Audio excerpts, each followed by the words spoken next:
हे बघ देवयानी, मुळातच ते आम्हाला अशा समारंभात सहभागी होण्यासाठी बोलत आहेत ना की जे आम्हाला पटतच नाही. आणि असल्या या कुठल्या तरी पूजेमध्ये तुम्हाला स्थान देण्यापेक्षा सुद्धा तुला आणि रागिणी वहिनींना जर त्यांनी आपल्या मनात स्थान दिलं ना तर ते आम्हाला जास्त आवडेल. साईमा जर आपल्याला घरी बोलावणार असतील तर ती आनंदाचीच गोष्ट आहे ना.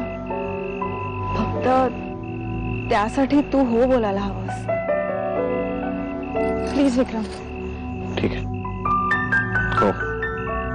हा अभिषेक होईपर्यंत आमचं चित्त थाऱ्यावर राहणार नाही. साईमा, या पूजेला आपण त्यांना जर बोलावलं तर रागिणी आणि देवयानी या दोघींसमोर आपण झुकल्यासारखं होईल. घराचं काय झालं ग?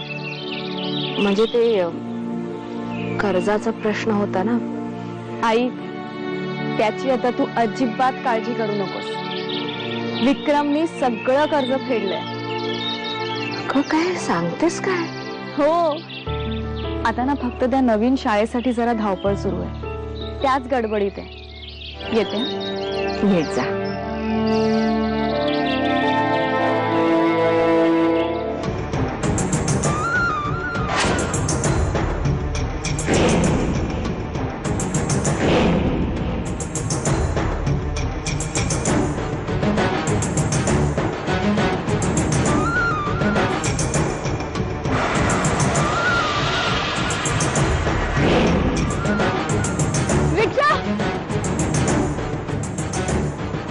मला असं वाटतं की भास झाला असावा. पण तो माणूस कोण होता? डिझाईन कधीपर्यंत पूर्ण होईल? सर अजून कमीत कमी 2-3 दिवस तरी लागतील. उद्यापर्यंत व्हायला पाहिजे. तेवढा वेळ नाही आमच्याकडे. देऊचं कसं चाललंय? ठीक आहे ना? नाही म्हणजे हल्ली आणि बाहेरच्या बाहेर गेली म्हणून विचारलं. अगं ते होय, जरा गडबडीत होती म्हणून. पण सगळं व्यवस्थित छान चाललंय तिचं. आणि आता तर विक्रमनी घराचे पूर्ण पैसे भरलेत, त्यामुळे ते घर त्यांच्या मालकीचं झालंय. आजची रात्र शेवटची. उद्याचा दिवस एक नवीन आशा घेऊन येणार आहे तुझ्या आयुष्यात नताशा. पण राजे शिर्केंचं काय?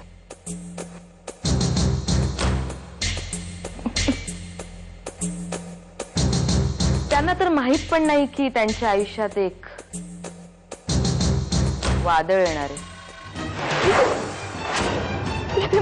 माझी रिक्षा बंद पडले रस्त्यात. आता रिक्षा बंद पडली तर दुसरी रिक्षा घे. एक मिनिट. रिक्षा बंद पडली म्हणून एवढी घाबरलीस तू? नाही विक्रम, मी तुला सांगितलं नाही, पण सकाळपासून माझा कोणीतरी पाठलाग करते आणि मी तुला आईच्या घरी जाते. ते घर जास्त जवळ. देवयानी आधी आमचं ऐकून घ्या. मी काय म्हणतो ते. एक्साइट होऊ नकोस. ऐकतेस का आमचं? दुसरी रिक्षा तुला मिळेल. देव देव, काय झालं? तशी पळत काय आलीस? काय झालं ग? कोण आहे तिकडे? मागे का बघतेस? कोण आहे? काय झालं? पाणी देते. हो, पाणी देते. तू आधी बस. ये बस. मला असं सतत जाणवत होतं की कोणीतरी माझा पाठलाग करतंय. सकाळी मी तुला भेटून घरी जात होते ना, तेव्हाही मला असंच वाटलं. पण मग असं मला वाटलं की कदाचित मलाच भास होत असेल, म्हणून मी लक्ष दिलं नाही. पण काका, आता मी घरून निघाले ना तर रस्त्यात रिक्षा बंद पडली.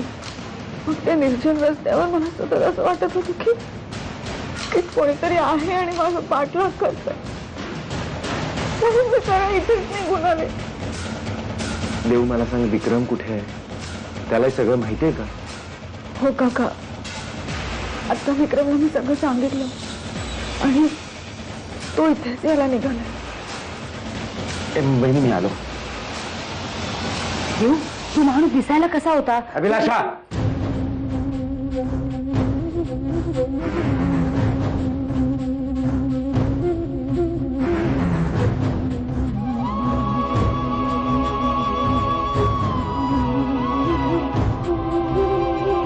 नको काळजी करूस.